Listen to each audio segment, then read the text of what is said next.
Good morning, ladies and gentlemen. Welcome to Edwards Air Force Base and the center of the aerospace testing universe. My name is Lieutenant Colonel Jennifer Stokes, and I will be your narrator for today's events.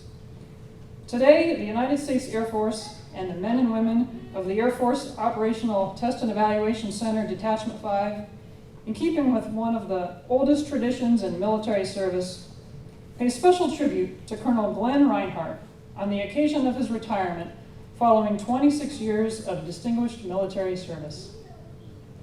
The presiding official for today's ceremony is Mr. Art McGetrick, Deputy Director for Air Warfare, Operational Test and Evaluation, Office of the Secretary of Defense. Throughout the ceremony, you will be given cues to stand and to be seated at the appropriate times. As a reminder, during the playing of our national anthem, military members should stand at attention, and our civilian guests should place their right hand over their heart.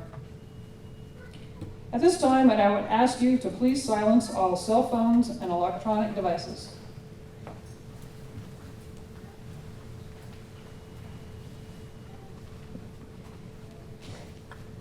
Ladies and gentlemen, please stand for the entrance of the official party and remain standing for the playing of our national anthem and the invocation.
And now to present the invocation virtually, Chaplain Box.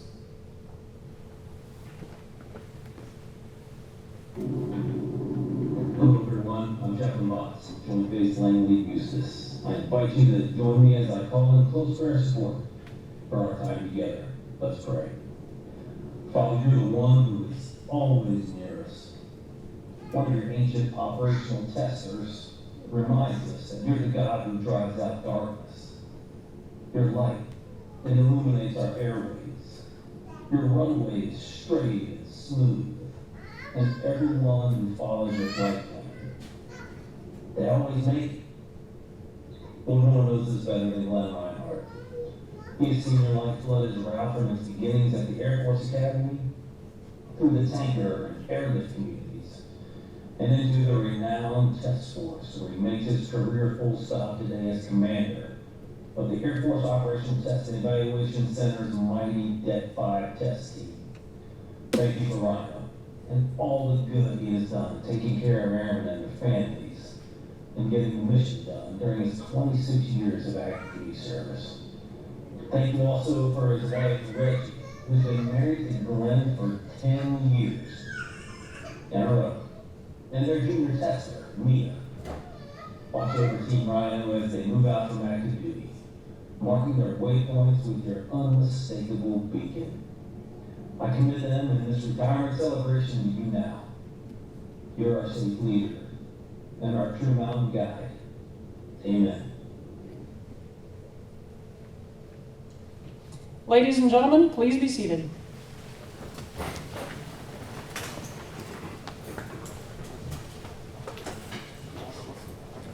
We are fortunate to have a number of special guests with us today. First, we would like to extend a very special welcome to Colonel Rineheart's family and friends. Please hold your applause until all have been introduced. Colonel Rineheart's wife and daughter, Reggie and Mia Rineheart. His father and stepmother, Mr. Glenn and Judy Rineheart Sr.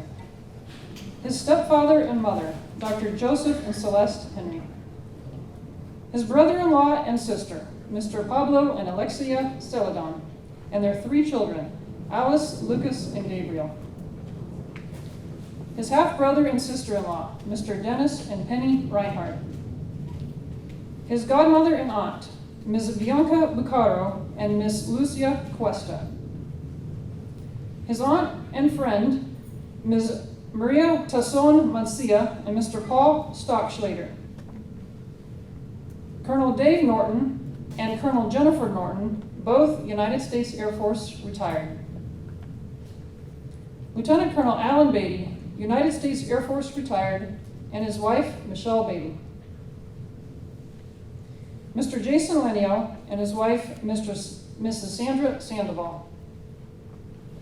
Mr. Anthony Wilco.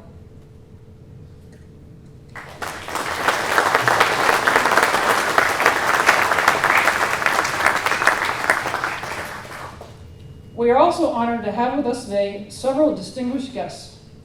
Brigadier General Matthew Hyder, Commander, 412th Test Wing.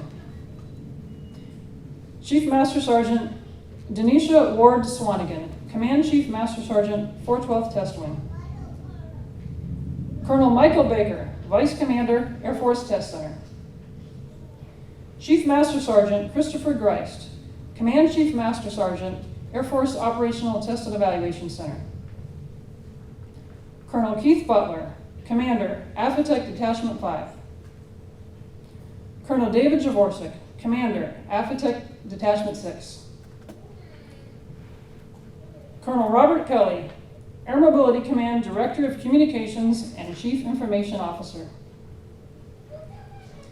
We also welcome all other commanders, chiefs, first sergeants, family, friends, and especially AFATEC Detachment 5, who have joined us here today and virtually.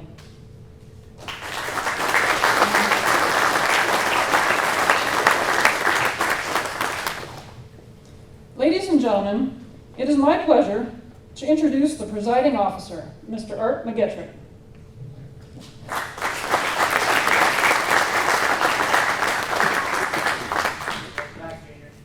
It's good to be back. In case you're wondering, for the folks that are speaking, we are going to have our masks off just for clarity of speech today. So, I ask that you all bear with me. I'm not going to welcome all the distinguished guests and family members and the other folks within DoD and the contractors and everyone again by name, but welcome and thank you for being here today for Rhino.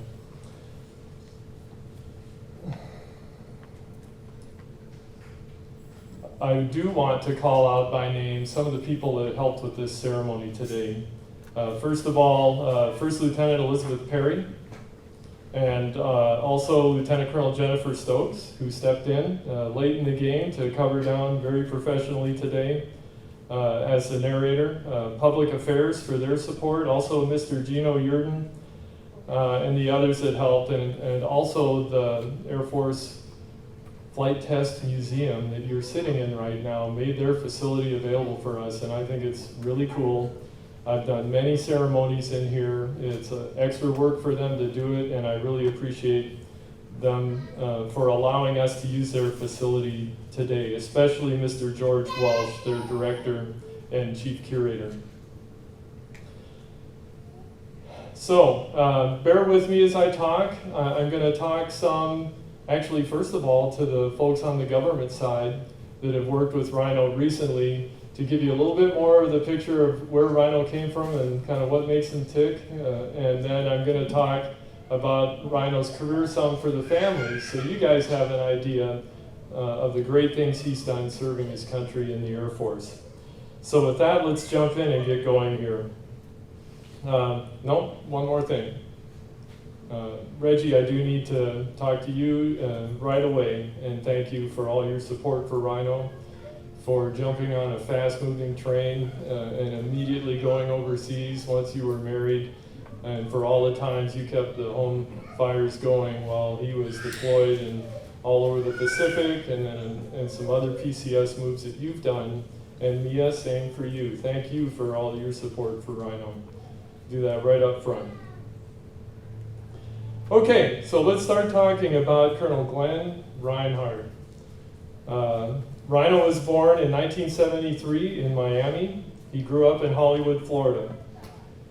He likes to say he's a product of the airline industry. His dad was a ticket agent at Miami International, and his mom was a flight attendant for a Guatemalan airline, and they met, and sparks flew.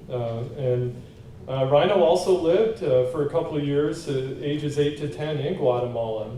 So he definitely has some Hispanic roots there, and he started excelling early. In high school, without going into great detail, he focused hard on academics and did really well. He was active in sports, and he did the Civil Air Patrol. It was pretty clear he was interested and wanted to be a pilot and be in the Air Force. He graduated from MacArthur High School as number 3 out of 400 students. He was the captain of the swim team, and he was a Civil Air Patrol flight officer at that point, and the trend of excellence had started. Rhino earned Air Force and Navy scholarship offers to go into the military from the University of Florida.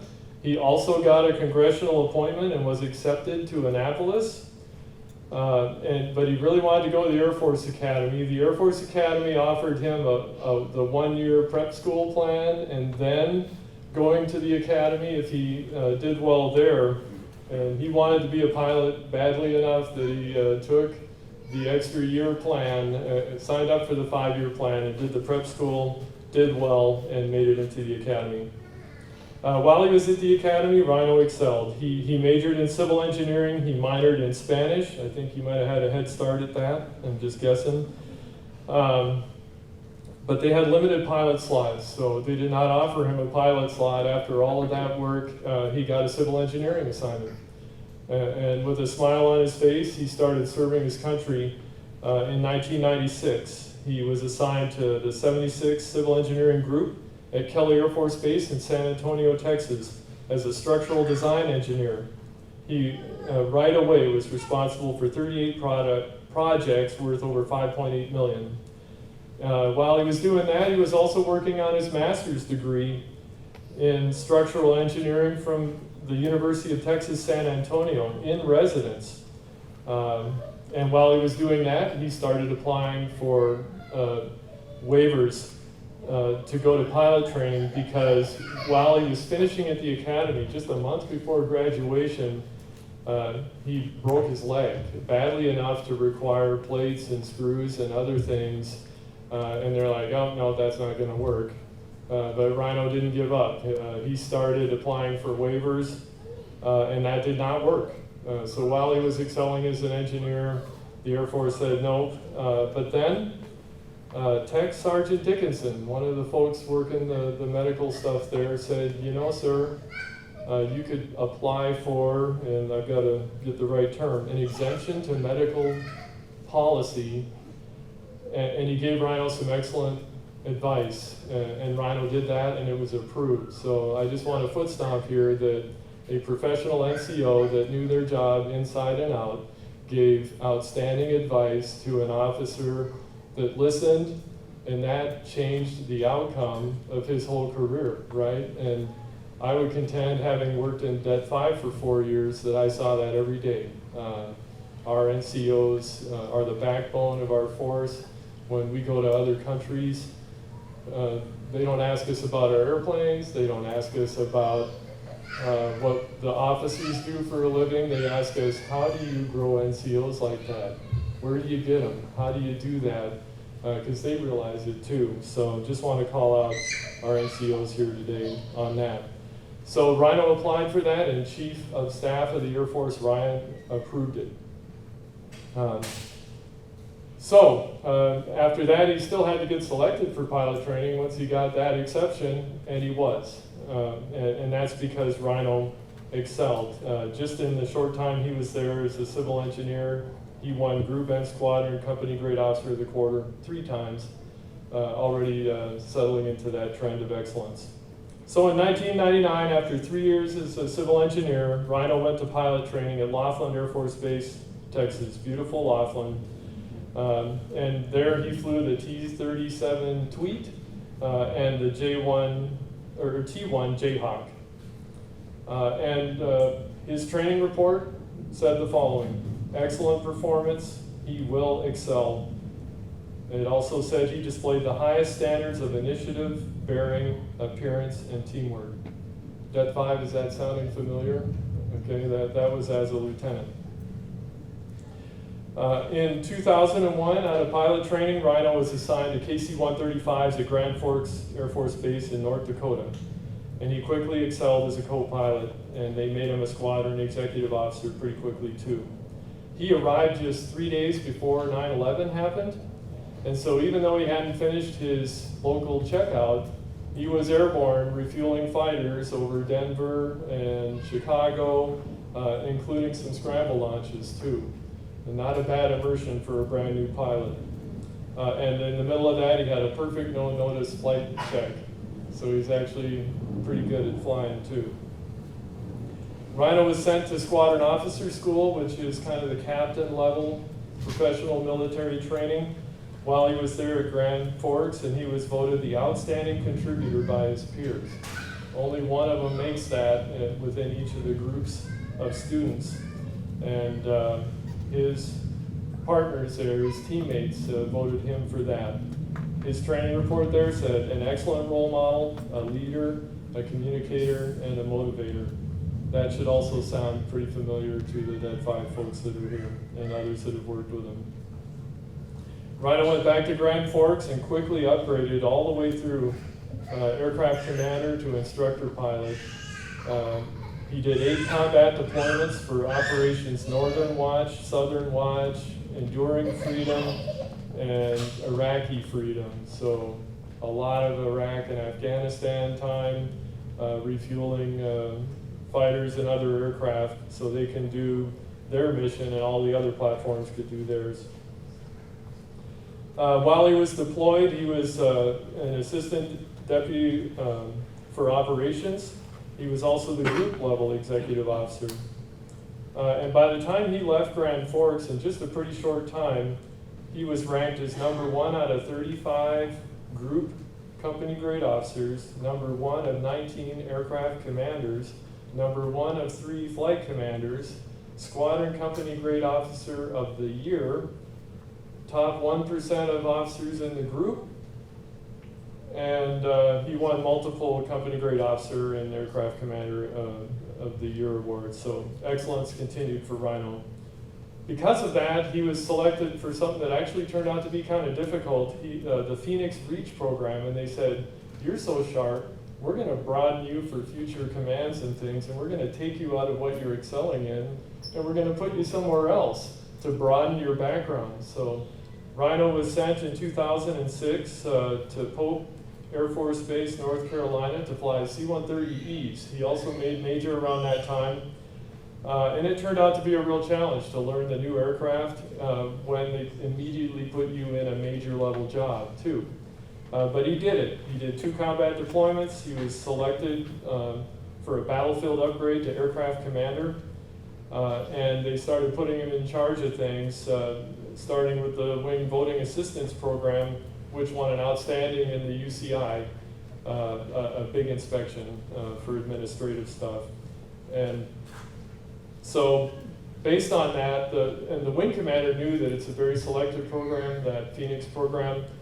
So apparently at that time, the command post on base was broken, and they had a huge inspection coming up. So they took Rhino and put him in charge of that. And in a short time, they got an excellent on the ORI. They won the Air Mobility Command Air Force Command Post of the Year. And he won the Wing Lance Saigon Leadership Field Grade Officer of the Year, all in a short time there for his leadership abilities. And I'm beating a dead horse, but that's also a string of excellence, especially for someone that showed up in a completely new organization and aircraft. In 2009, Rhino's hard work was rewarded. He was selected for intermediate developmental education in Air Command and Staff College, and not all the majors get to go to that. Only the top performers. And he was sent there for more refining and education. And he excelled again. He was in the top 20% of the class, high GPA. He was nominated for the Dean's Award for Outstanding Research, and he was named number 1 out of 10 of the division flight commanders for the period he was there. In 2010, after graduating from Air Command and Staff College, Rhino moved to Edwards to an organization called Afotech Det-5, and he was going to be the test director for KC-46, so that was his first job. And you're going to hear a little bit more about KC-46. I got there a year later, and there was this guy that was just a machine on the KC-46 testing, a true expert. He hadn't flown it, but he made himself an expert, and he was doing a great job. He led the KCX source selection team, the OT part of that. He was ranked number 1 in his division, basically, in mobility ops. He won the Det-5 Field Grade Officer of the Quarter. He got requalled in the KC-135. I don't know how you do that, because I always tried to, unless they were going to directly test, keep folks from going off to fly, because I needed to get work out of them.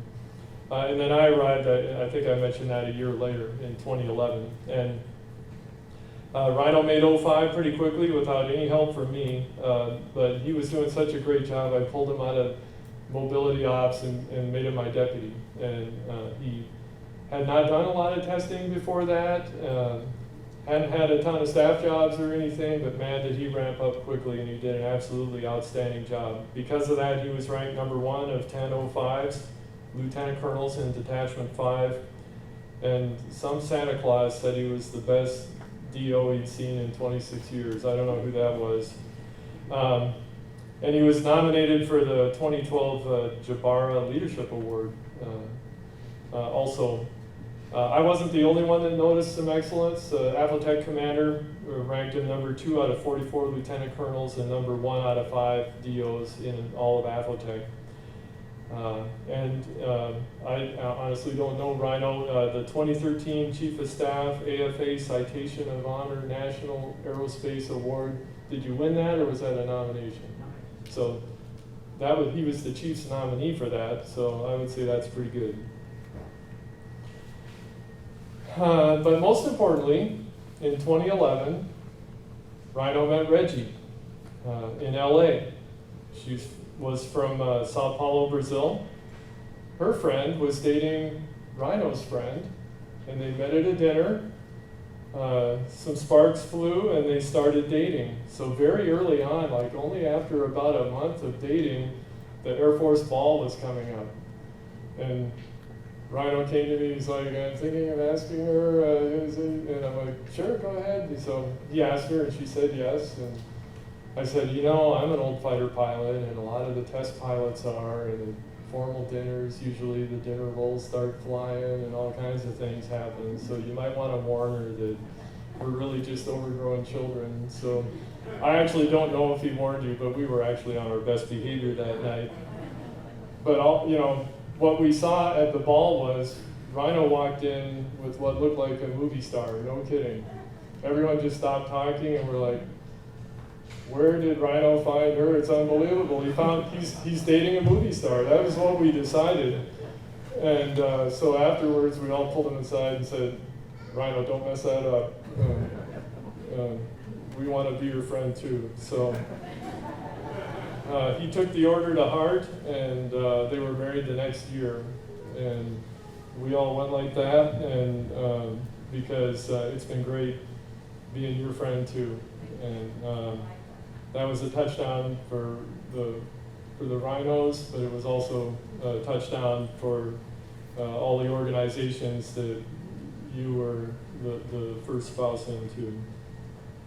So it was pretty clear Rhino was on a leadership track. I didn't have to do much encouraging with headquarters. The Air Force figured that out, and Rhino was assigned to Guam as the chief of safety in the squadron command track there. He did an excellent job as the chief of safety, and you guys moved, and ironically, they found out they were expecting right after their unaccompanied baggage was getting packed up and leaving. So the timing for planning purposes wasn't exactly perfect, but they figured it out and did a lot of mail orders there once they got to Guam. There at the 36th Wing at Guam, he led all ground and flight and weapons safety operations. And for 7,500 government personnel and 36 units, not just at Guam, but at Diego Garcia and in Singapore. And they won the 2013 Air Force Outstanding Ground Safety Award while he was running safety there. He was then, not surprisingly, selected to be the squadron commander of the 36th Mobility Response Squadron. They were PACAF's only contingency response unit. They had 37 different career fields, and they would respond if it was a presidential visit or a disaster or whatever. They were the ones in the Pacific Theater that would handle that from an Air Force perspective. They were always ready to scramble and deploy. Rhino was the mission commander for presidential visits to Burma, India, the Philippines, and the PACOM J3, a 3-star, called some of those the best that they had seen. He also led the first ever U.S.-Vietnam Flight Safety Exchange. Because of his leadership, they won the PACAF Contingency Response Squadron of the Year in 2014 and 15, the Air Force level in 2015, the Commander Safety Trophy in 2014, and he was ranked, well, before I tell you what he was ranked, I called the 1-star wing commander when he got there, and I said, Rhino's going to be your best squadron commander. And then I crossed my fingers, and when he left there, he was the number 1 of 4 squadron commanders in the group and number 1 of 17 in the wing. But most importantly, Mia was born at Guam, and on January the 3rd, 2014. And so that I would say, after all of those other things, that was the highlight of being at Guam. So the Air Force recognized Rhino's leadership, they recognized his test experience, and his KC-46 experience, and Air Mobility Command pulled him in to be their director of test and eval for their next assignment. So they moved to Scott Air Force Base, Illinois, where he led 95 people at 5 different locations, and he immediately jumped in on the next-gen tanker study, some of the problems that the KC-46 was having. He was an expert and really succeeded in finding ways to still accomplish the testing, innovative ways to fix the problems on the airplane. He ended up briefing every level of Air Force leadership, all the way up to SecAF, on how to solve some of those challenges. And he even brokered a $150 million deal on compensation for the program breaching the schedule. He found, well, he didn't find it, but he elevated and highlighted flaws in the fuel system to get them fixed. He helped get the KC-46 ready for operational capability. He even advised the 4-star Air Mobility Commander on congressional engagements related to the airplane.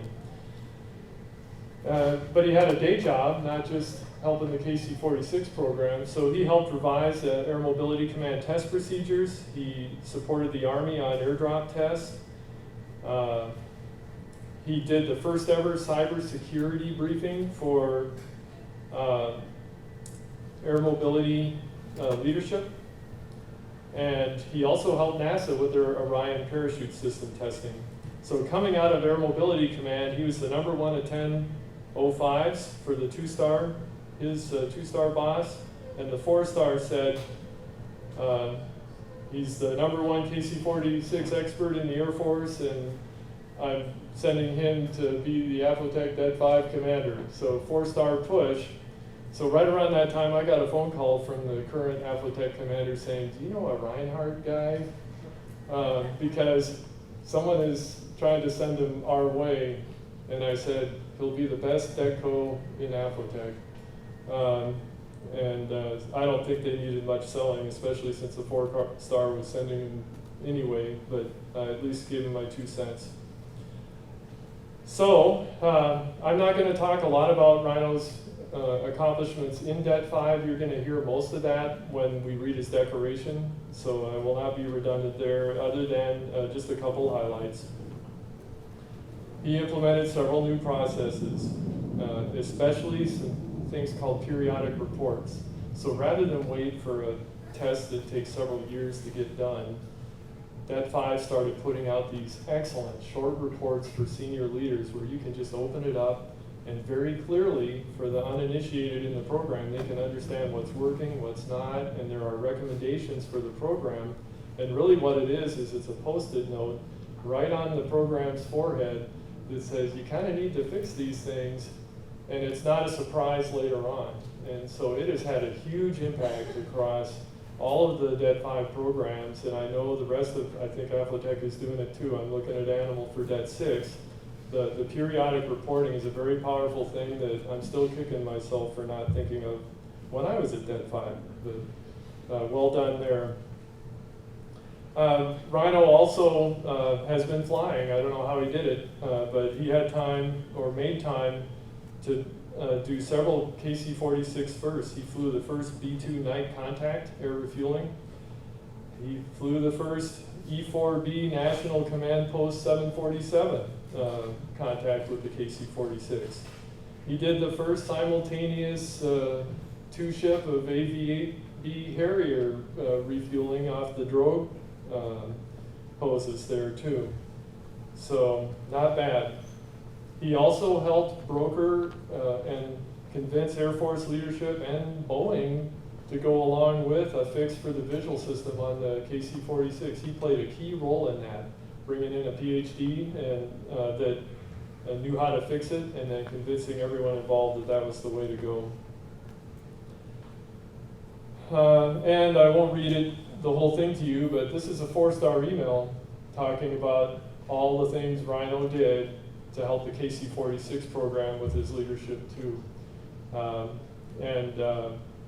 Just suffice it to say that, well, I'll just give you the highlights. Personal thanks and congrats to Rhino and his team for this milestone. And that was getting the KC-46 through some incremental approvals to provide operational capability.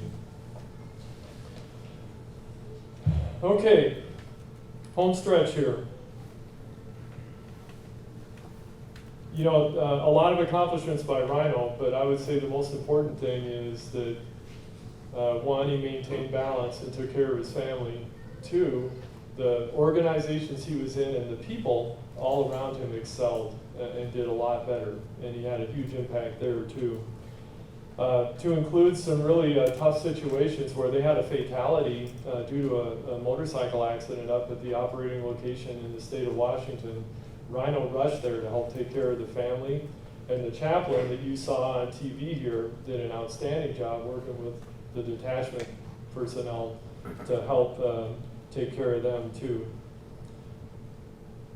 He also helped solve a mental health crisis a while back that probably averted disaster for that individual, a very caring leader who got in the middle of some tough situations and took care of his people.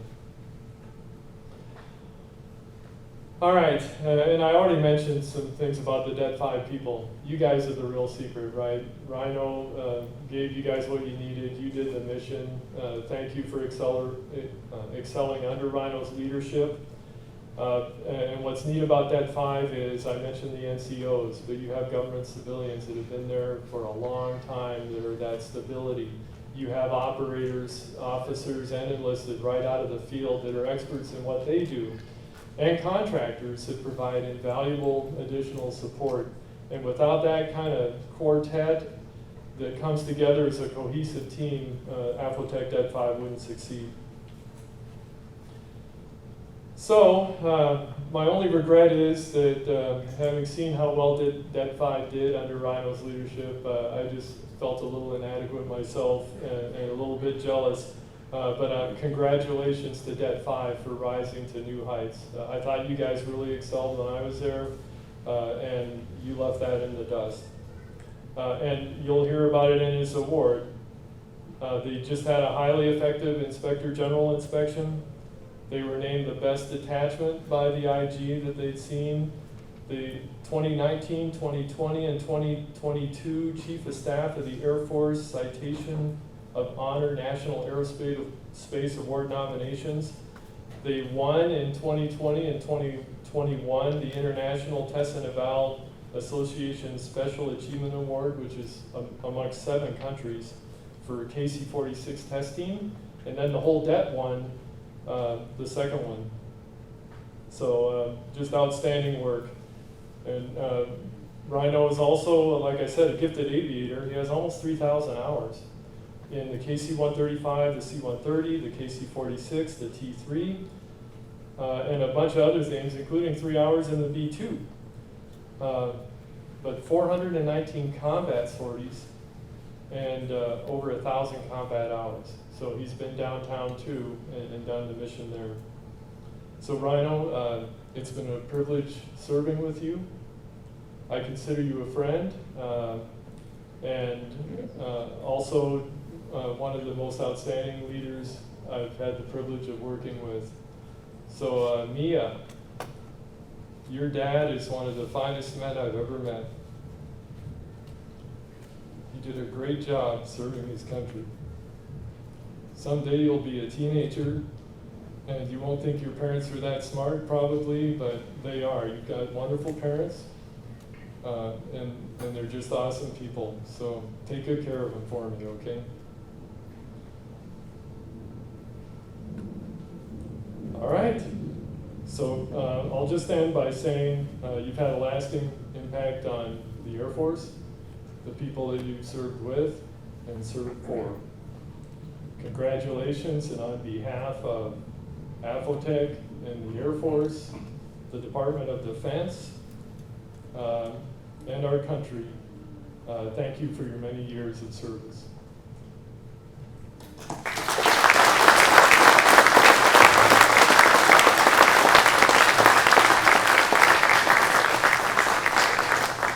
Please join me up front. Thank you, Mr. McGettrick. Ladies and gentlemen, please stand for the presentation of the Legion of Merit to Colonel Rineheart.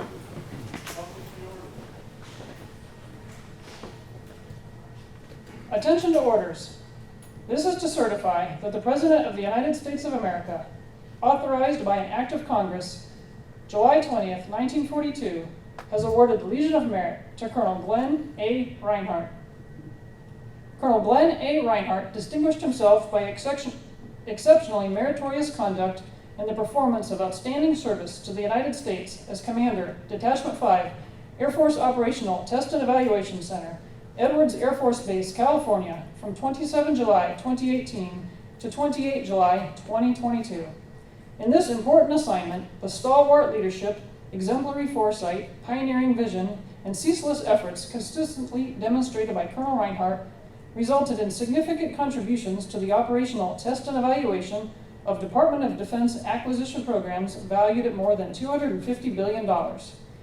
His leadership over more than 450 military, civilian, and contractor test personnel, as well as coordination with the Office of the Secretary of Defense, Air Staff, Air Force Major Commands, Acquisition Program Offices, Sister Military Services, International Military Services, and Fielded Combat Units, positively and directly influenced Air Force decisions on the test and operationalization of the most advanced weapon systems for the United States, such as the B-21, E-7A, HH-60 Whiskey, KC-46A, MH-139A, T-7A, and the VC-25B, Next Generation Air Force One. Specifically, Colonel Rinehart's leadership was central to the technical shortfall identification and ultimate $1.3 billion contractor-funded correction of the KC-46A remote vision system, safeguarding United States air refueling operations and global reach beyond 2050. Additionally, he conceptualized and drove the stand-up of 3 operating locations in St. Louis, Missouri, San Antonio, Texas, and Tokyo, Japan, accelerating T-7A and VC-25B integrated test activities and influencing international partnerships. Furthermore, during his command, Colonel Rineheart revolutionized Air Force operational test processes and reporting by formally documenting future Air Force aircraft operational and integration shortfalls early and throughout acquisition development efforts by conceptualizing, developing, and implementing a frequent operational test periodic report process known as adaptive relevant testing. This process enabled the Air Force acquisition enterprise to leverage early and recurring operational test discoveries years in advance and apply corrective action to system design deficiencies at the earliest possible opportunity, accelerating viable combat capabilities worthy of American valor. Colonel Rinehart's instituted process would ultimately foster a culture of end-state operational vigilance, realism, and accountability across the Air Force acquisition enterprise and influence the United States Navy's and Space Force's approach to operational test. Detachment 5 test team's realization of Colonel Rinehart's vision on how to accelerate operational test discoveries at the speed of relevance would go on to receive domestic and international acclaim as the Air Force Chief of Staff nominees for the Air Force Association Citation of Honor National Aerospace Award in 2019, 2020, and 2022, and as recipients of the International Test and Evaluation Association's Special Achievement Award, amongst 7 other international government, military, and commercial test organizations in 2020 and 2021. The singularly distinctive accomplishments of Colonel Rineheart culminate a distinguished career in the service of his country and reflect great credit upon himself and the United States Air Force.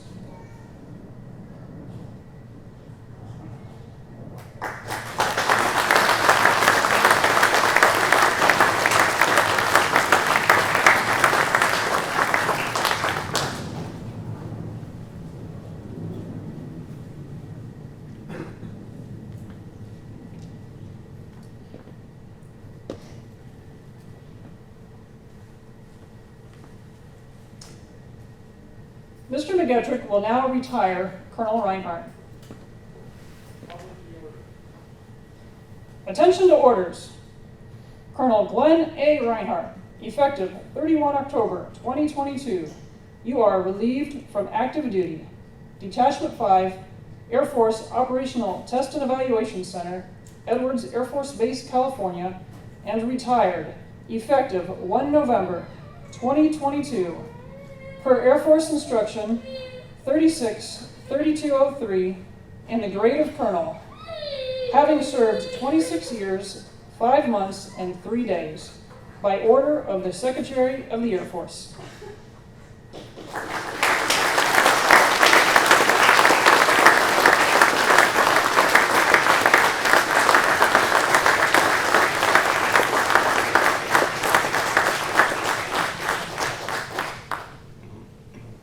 Ladies and gentlemen, please be seated.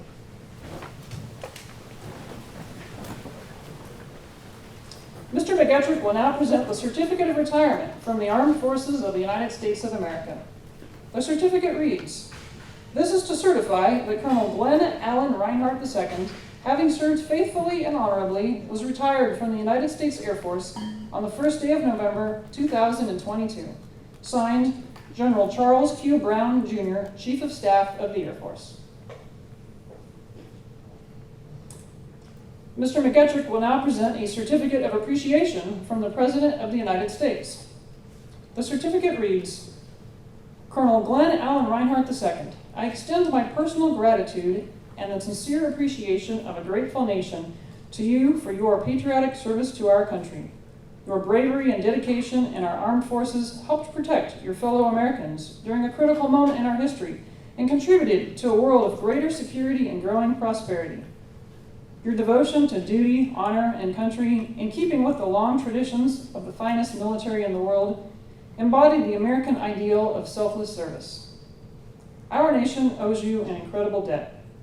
Your commitment and the example you set will inspire future generations to serve with pride and to keep our country secure. You represent the best of our nation, and I join our fellow Americans in saluting your honorable service. I wish you happiness and success in your next chapter. Signed, Joseph R. Biden, Jr., Commander-in-Chief."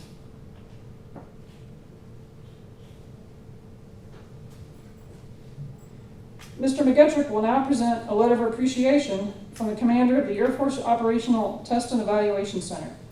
The letter reads, "Dear Rhino, please accept my personal thanks for your 26 years of outstanding service in the United States Air Force. Retirement is a significant milestone, and you should be proud of your many accomplishments. As the AFTEC Det 5 Commander, you made a difference both today and in the future for countless soldiers, sailors, airmen, Marines, and Guardians who depend on the warfighting capabilities that AFTEC tests and evaluates. Specifically, you designed and implemented a sustainable process which brought fruition to AFTEC's adaptive relevant testing concept. Through your vision and guidance, Detachment 5 led AFTEC, as well as the Air Force Test and Acquisition Enterprise, to accelerate combat capabilities through our early and frequent periodic report process. This revolutionary approach toward reporting operational test discovery at the speed of relevance constituted the most significant enhancement in operational test application and influence over the Air Force's acquisition process in 40 years. Thank you for the dedication and excellence you demonstrated over your many years of service." Signed, Major General James R. Sears, Jr., Commander, Air Force Operational Test and Evaluation Center.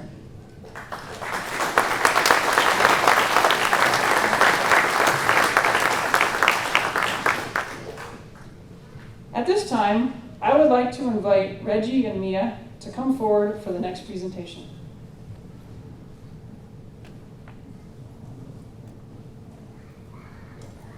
Every retiree receives a special retirement pin as a memento of their service.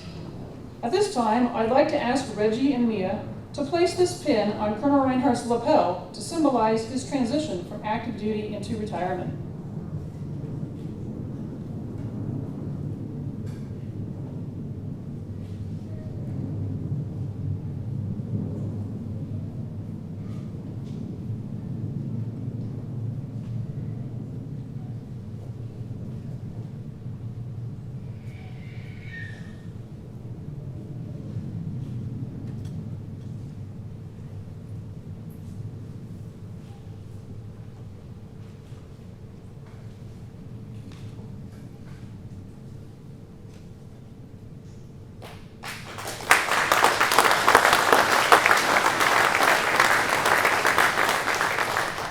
Now, just to ensure Colonel Rineheart doesn't think today is all about him, we have some special presentations for Reggie and Mia. First, we would like to recognize Reggie for her tireless contributions and overwhelming support of her husband's career. Mr. McGettrick will present a certificate of appreciation from the United States Air Force. It reads, "In grateful appreciation, the United States Air Force presents this certificate of recognition to Mrs. Reggie Rineheart for the commitment and numerous contributions that made positive impacts to the nation's defense. Thank you for the support which gave strength and purpose to your spouse's service. Given this first day of November 2022, signed General Charles Q. Brown, Jr., Chief of Staff of the Air Force." Reggie has also received a personal letter from the AFITEC commander. The letter reads, "Dear Reggie, please accept my personal thanks for your support of Glenn during his service in the United States Air Force. Your support was vital to his success and accomplishments. Because you helped him succeed, Glenn made AFITEC and the Air Force better. Vicki and I wish you and Glenn health and happiness as you begin a new phase of your lives together. You both will always be members of our Air Force family. Sincerely, Major General James R. Sears, Jr., Commander, Air Force Operational Test and Evaluation Center."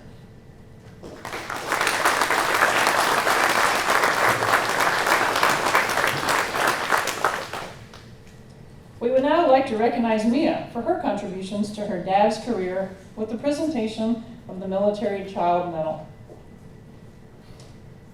The certificate reads, "The Military Child Medal is presented to Ms. Mia Rineheart. Throughout the years of your life, you have made sacrifices and served your country as much as I have done.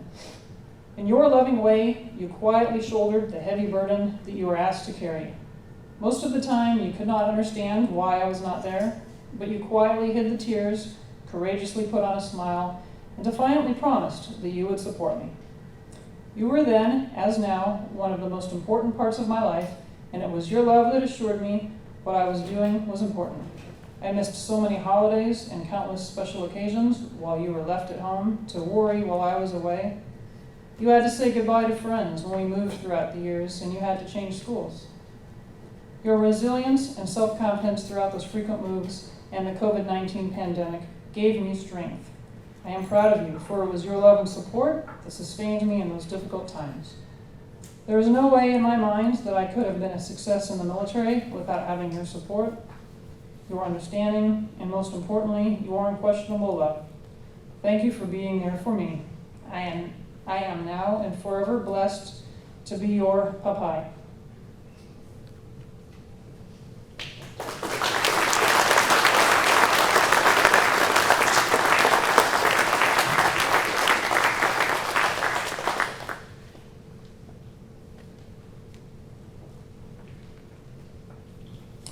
Thank you, Reggie and Mia. You may return to your seats.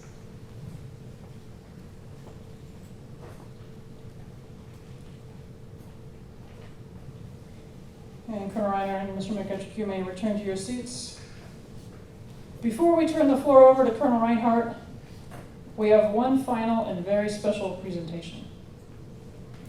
At this time, the Detachment 5 Honor Guard will conduct a special flag folding ceremony in honor of Colonel Rineheart and his dedicated service to our nation. Please remain seated. Honor Guard, post.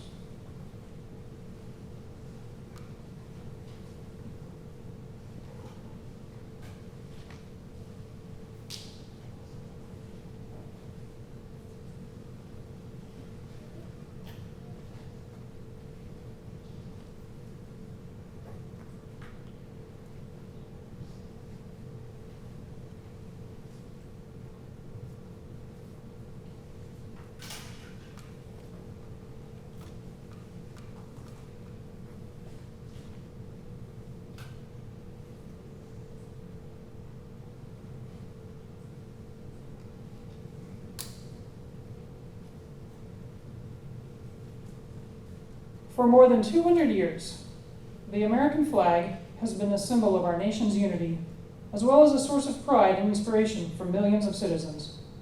Born on June 14, 1777, the Second Continental Congress determined that the flag of the United States be 13 stripes, alternating between 7 red and 6 white, and that the Union be 13 stars, white in a blue field, representing a new constellation.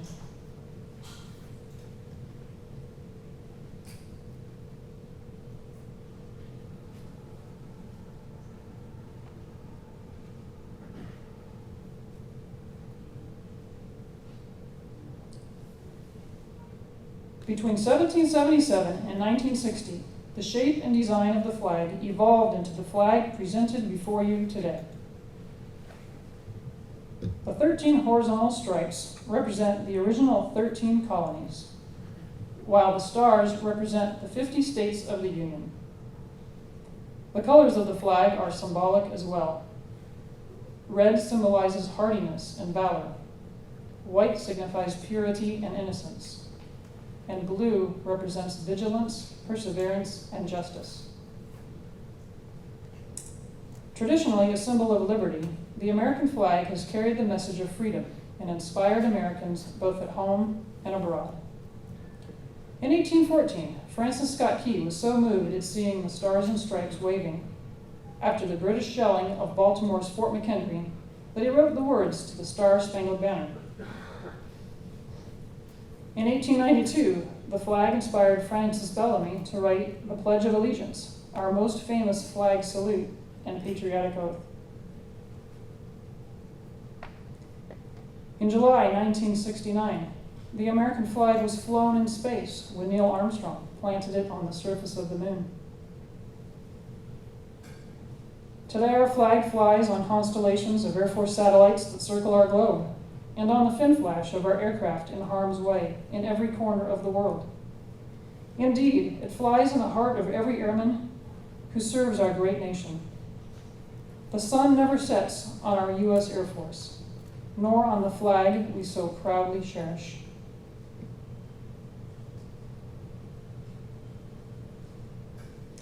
Since 1776, no generation of Americans has been spared the responsibility of defending freedom. Today's airmen remain committed to preserving the freedom that others won for us for generations to come. By displaying the flag and giving it a distinct fold, we show respect to the flag and express our gratitude to those individuals who fought and continue to fight for freedom at home and abroad.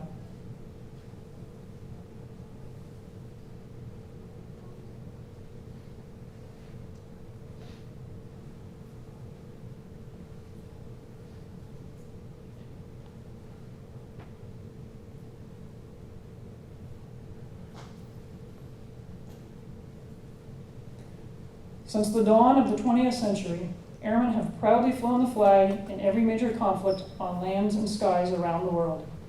It is their responsibility, our responsibility, to continue to protect and preserve the rights, privileges, and freedoms that we as Americans enjoy today. The United States flag represents who we are. It stands for the freedom we all share and the pride and patriotism we feel for our country. We cherish its legacy as a beacon of hope to one and all. Long may it wave.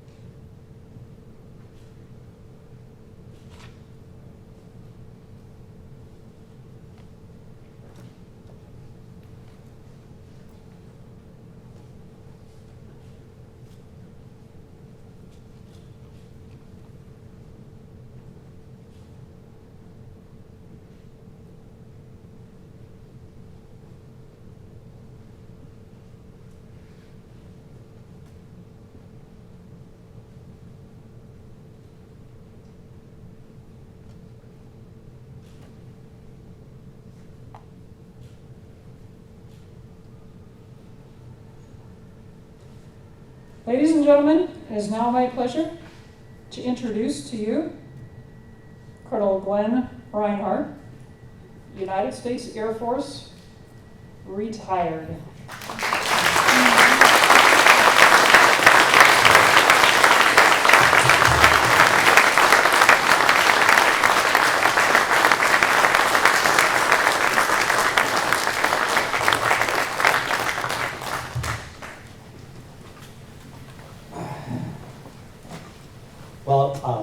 everybody. Well, first, I'm going to get all my equipment ready to go here. First, make sure I got this ready to go. All right, okay, set. All right, hey, well, welcome everybody, and thanks so much for being here today. To the Dead 5 team, we did it. It's been a week of whirlwind immersion briefs, integrations, change of command ceremonies, and then finally today. So thanks for the months of planning. It's just been a world-class event that I'll never forget. Thank you so much. Thanks to, again to George Welsh and his excellent staff here at the Air Force Flight Test Museum for allowing us to conduct this ceremony here today. Just absolutely amazing. First Lieutenant Perry and the planning team, I'm in your debt. What an exceptional job you've done. For our 412 Testimony and Public Affairs pros, thanks for sharing your talents today. Kevin Botts, who you saw in the movie, The Prayer, earlier today, again, Colonel McGettrick, Mr. McGettrick, cited that we lost Lieutenant Colonel Josh Burgess 4 years ago next month. He was there to kind of provide some words that I just couldn't find, and I allowed the debt to go recover from that and help me calibrate which way was up. So it was important for him to provide that prayer today. Narrator Jen Stokes, thanks so much for being a narrator today, and that means more to me than you know. All right, to our distinguished visitors, General Hygert, Chief Morse Winningham, Mike, Chief Bryce, thanks so much for being here. Animal, Ghost, welcome to the team. Thank you for being today. I know you have an extremely busy schedule, but it means a lot to see you all here today. And finally, family, friends, and to the men and women of Det 5, welcome. I'm overwhelmed with profound gratitude to be able to share this day with you, whether you're here at the Air Force Flight Test Museum or attending virtually, or maybe perhaps watching a recorded copy because you're really bored and there's nothing else better on TV. Thank you, gracias, y obrigado.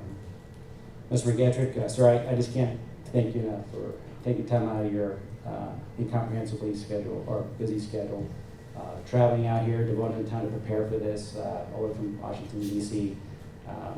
And just beyond all that, sir, I can say with that utmost confidence, if it wasn't for you and Lonnie and your example to Reggie and I, we wouldn't be here today. We wouldn't be the couple that we are because of your example.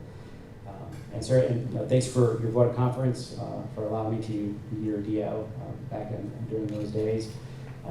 And just to continue being that shimmering example of what a tester and a leader can surmount to you, and to teach me to never give up. For folks in the audience who don't understand or are not really familiar to what Mr. McGettrick is responsible for, so under the Secretary of Defense, he has an organization that is responsible, a presidential appointee person who's responsible for all the operational testing for the Department of Defense. And Mr. McGettrick is responsible for the part of that office that does all the air dominance testing. Everything that has to deal with any aircraft, whether it's the Air Force, Navy, Marines, Space Force, Army, he's responsible for that, to include a carrier as well. And to see you rise to that brings a tremendous amount of pride to the Air Force and to Detachment 5, sir. So thanks again for being here. So I've been blessed beyond measure and merit during every step of this incredible Air Force journey. Blessed to be born in a country where your dreams are unlimited by your imagination and your perseverance to pursue them.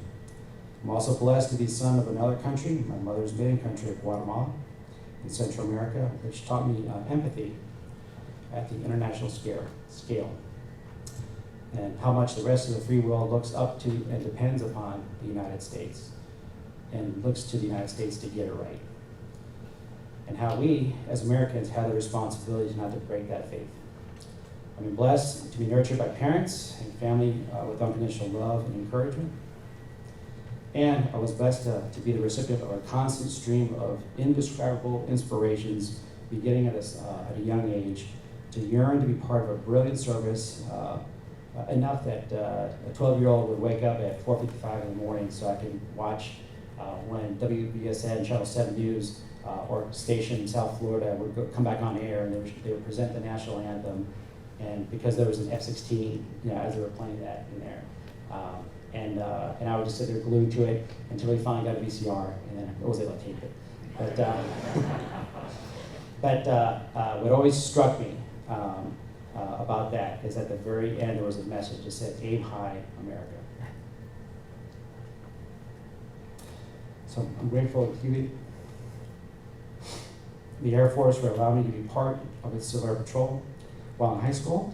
And I do understand we do have a member of our local Civil Air Patrol unit here, recently promoted to Cadet Airman First Class, Eli Uridan. Sir, would you please stand up?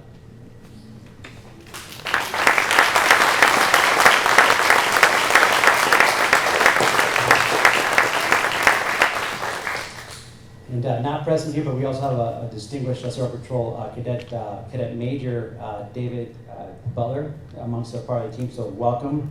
Thanks for the inspiration that you bring all of us, and your cherished friendship, your example you and your sister JJ bring that to me.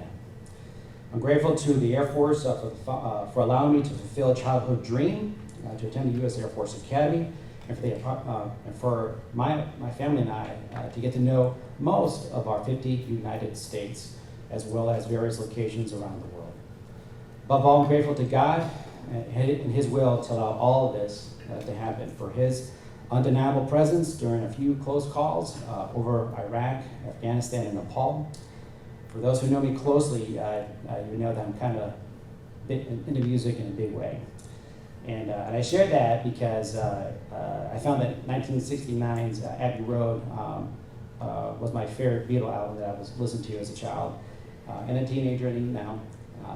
And I found, and fate would have it, that Abbey Road contained Reggie and My Wedding Song, Something by George Harrison, as well as a lesser-known song that's titled, a song that's titled "You Never Give Me Your Money." Well, within that song, there lives a lyric that sings, "One sweet dream came true today." And it's been that lyric recorded 4 years, even before I was born, that has echoed throughout my childhood and during some key moments in my adult and Air Force life. The day I received my congressional nomination from Congressman Larry Smith, that I was going to be nominated for the Naval Academy, I opened the mailbox, was sitting there, read at the mailbox, ran to my porch, screamed that I got a nomination. My sister and I then immediately grabbed the string of firecrackers that we smuggled back from Guatemala, went to our street, and we blew them up, and neighbors thought we were crazy. But that lyric just flooded my head because it actually came true. It's inscribed inside my Air Force Academy ring. My sister then repeated that lyric again when she put on my pilot wings in 2001. And somehow it found its way to remind me again that it was very much present when Reggie and I picked something, and it was its next door neighbor. So it would tell me all along something good was going to happen. And it definitely echoed in my mind and in my heart the day we brought home Mia. But One Sweet Dream definitely came to life at the beginning at the Air Force Academy. And it found itself to rejuvenate itself time and again through all the engineering, the pilot, the testing, the international relations, professional development, as well as humanitarian assistance and disaster response training. The Air Force kept on gifting me. And every time I would learn something new and how we could apply it, and we had this amazing service to go ahead and employ it around the world, it was just a thrill. And while this training in forms of courses, exams, check rides was inspiring and daunting on more than just a few occasions, I found this world-class training did an excellent job of teaching me the science about how we do what we do and how we employ our entrusted responsibilities. However, it wasn't always 100% teaching the art on how do we bestow these talents and our skills to the utmost of our ability and in a manner that fosters a team and an air crew or an organizational culture of mutual respect that recognizes and embraces that when we can contribute as individuals, we as individuals will progress faster. But if we contribute them and respecting and synergizing all of our individual talents, we may not always progress faster, but we'll definitely progress further. With that said, God placed some very special people in my path to fill those training gaps and showed me that the true life art on how to apply our bestowed skills and responsibilities. Some of them are here in this very room, some may be watching virtually. But they taught me that they taught me priceless and sometimes very raw, unvarnished, and very direct corrective lessons on professionalism, leadership, followership, accountability of oneself and others, and servitude to our nation, our oath to the Constitution, and those placed under our responsibility. All done upon the bedrock principle of integrity, with our eyes to the horizon and the stars, with an unwavering pursuit of excellence. While there may be more special, while there are definitely more special people had a large hand in vectoring me through my life, there's not enough minutes in today or the rest of the weekend for me to cover them all. But I do want to say thank you to the following for imparting your example and your gift of mentorship to me.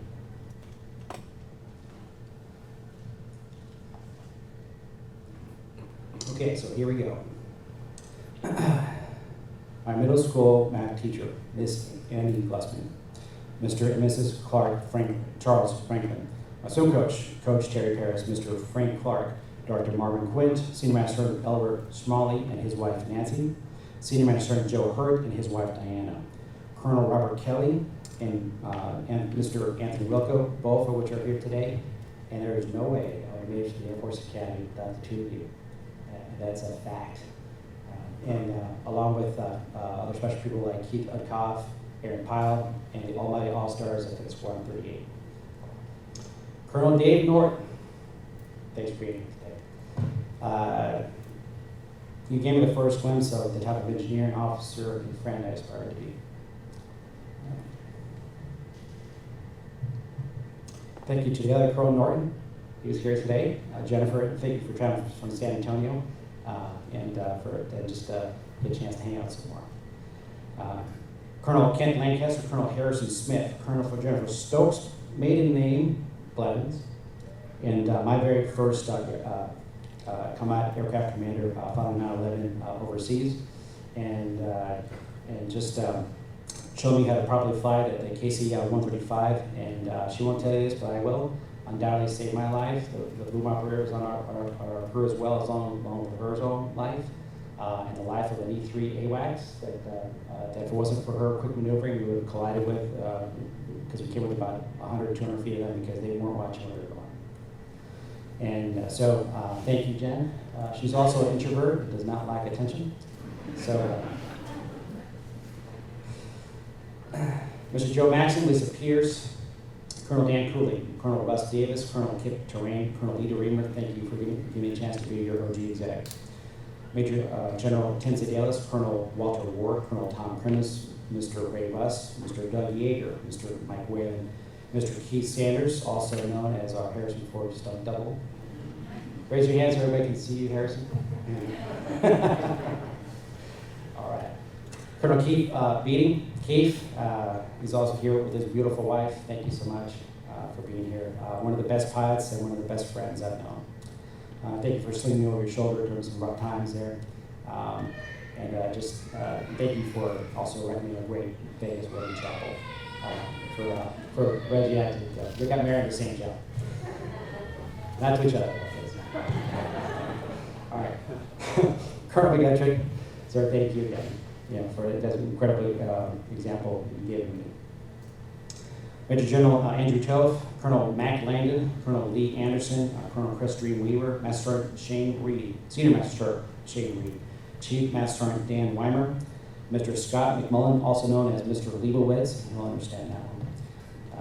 Mr. Alambaria, Mr. John Raka, Lieutenant General Tom Sharpie, Lieutenant General Randall Reed, General Carlton Dewey Everhart, Dr. Stephen Halley, also known as Sir Steve, because I knighted him as soon as he helped us figure out how to fix the KC-46 remote vision system, so he's now Sir Steve. Major General Mike Brewer, Major General Paisano, Major General Jim Sears, Brigadier General Tiger, Brigadier General Matt Hyde, sir, I just want to say it's been a pleasure to serve with you. And thank you for the notion that it's not don't test, it's not operational test, it's task.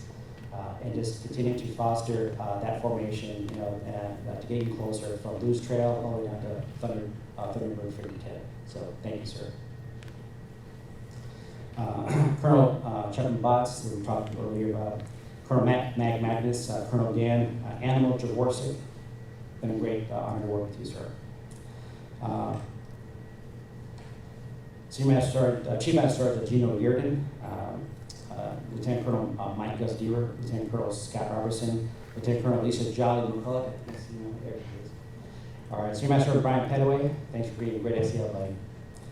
And first, Lieutenant Isabel Perry, I mentioned her earlier. She orchestrated this whole event, and she just made it known that, hey, even as a lieutenant, you can punch in that field grade weight classes. So just phenomenal. Again, thank you for all your example and the gift for your mentorship. It has been an honor of my lifetime to have been able to serve with you and learn from your example. However, in reality, the reality is I would never have had the opportunity to have known any of you or been influenced by your mentorship had it not been for another group of people who placed me on their shoulders so I could reach up and grab onto that one-seat dream, my family and close friends. So to our friends, Dejani and Amanda, thank you for being here today. And I know Matt couldn't be here today, but thank you for being here today. Hope it got. To our friends, Jason and Sandra, thank you for traveling from Georgia. Also, and it's great to get a chance to get reacquainted again. And Jason and I used to be sommeliers together back in the late 90s. And you might have one or two cocktails back then, but it was, but we had a great time, and I cherish those days. And thanks so much for being here today. Let's see. To my half brother, Dennis Rineheart, his wife, Penny. Dennis, thanks so much for being here. And thanks for being at my Air Force Academy graduation. It's been so neat to have you on both bookends and be able to share this day with you. Thank you, Penny, for being here also. All right, so now it's not for the not so easy part.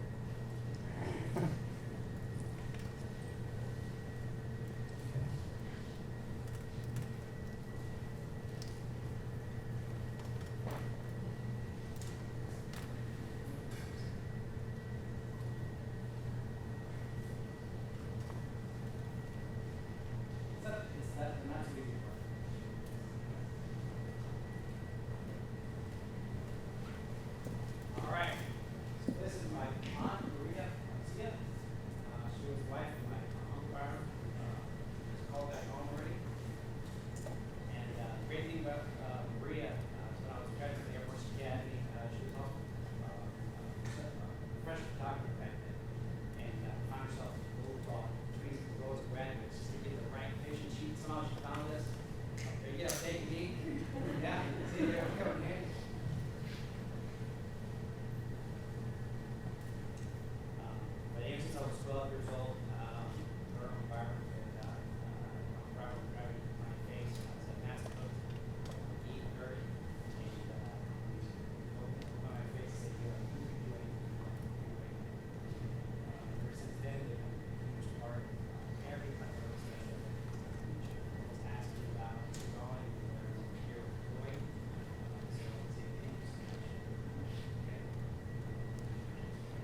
This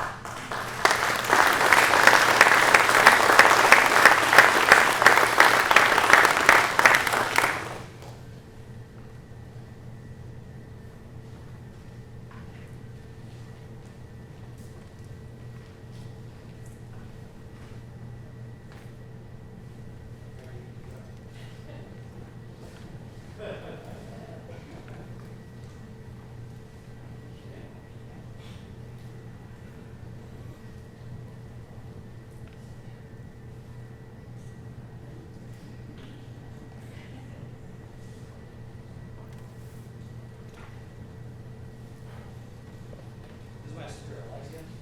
Brother-in-law is active in Pablo. So I said earlier, Alex was my initial say. I wanted to be because this voice will involve very asked airport about what he had so supported fire burning firecrackers. Yeah. And for some reason, whenever she came to visit me, Colorado Springs, I would just instantly make like 40 friends. I had no idea who they were. It's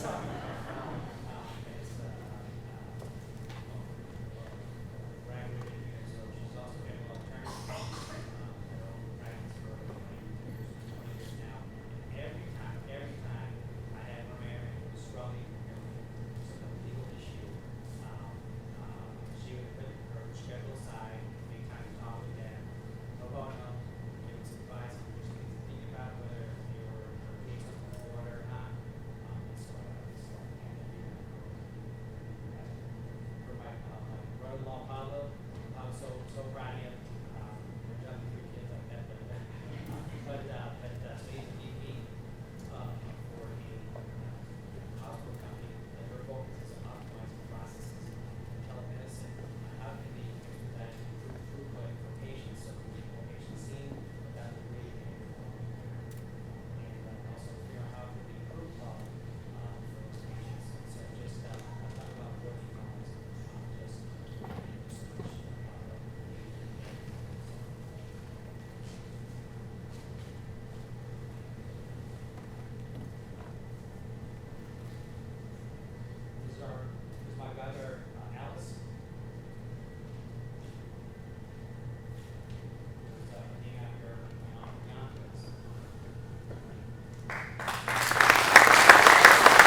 get this far.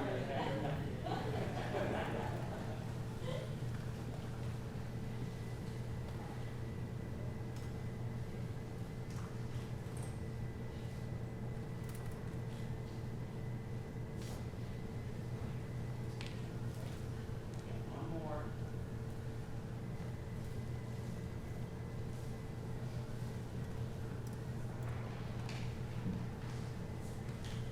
This one you open out east.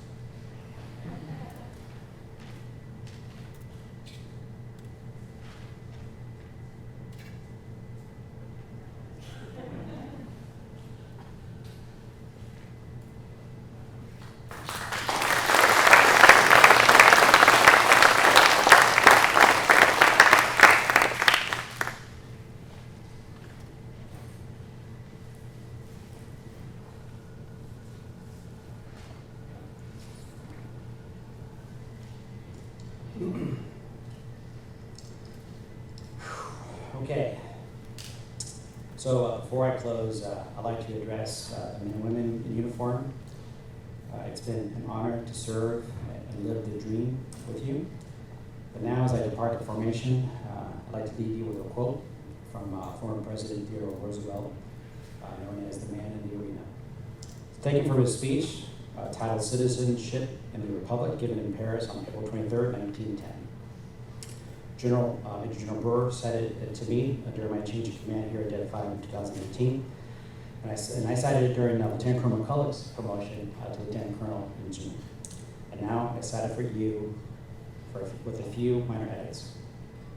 Quote, "It is not the critic who counts, not the man who points out how the strong man stumbles, or where the doer of deeds could have done them better.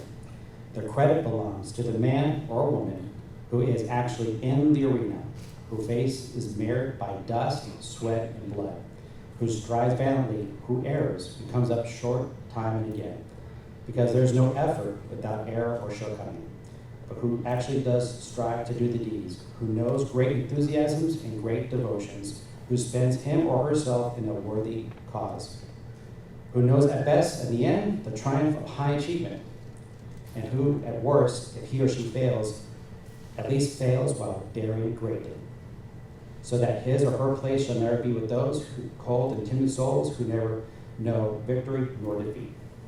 End quote. Keep leading, Airmen and Guardians. Thank you again for attending my retirement ceremony today. May the Lord guard and guide the United States Air Force, our great nation. Gracias, Gabriel.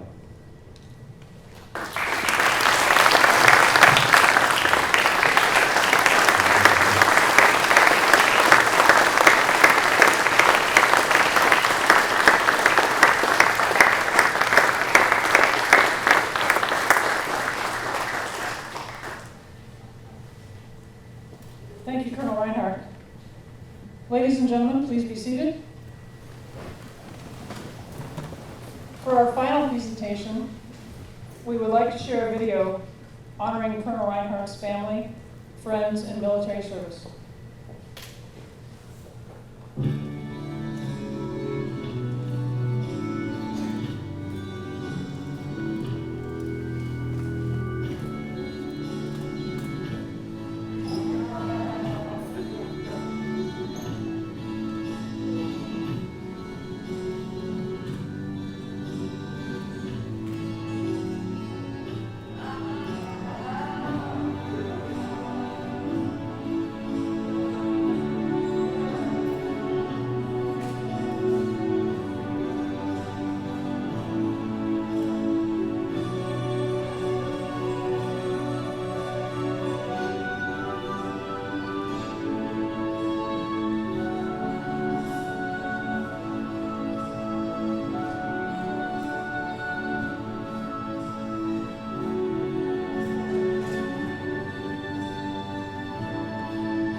That song is a very special meaning for some of us, and we can talk about it at the club.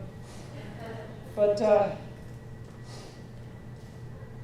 Colonel Rineheart, with sincere appreciation for your contributions to the Air Force and its mission, the men and women of the United States Air Force are proud to have served with you. You will always be a valuable member of the Air Force family. We wish you and your family every success in your future endeavors. Ladies and gentlemen, please stand for the playing of the Air Force song and remain standing for the departure of the official party.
This concludes today's ceremony.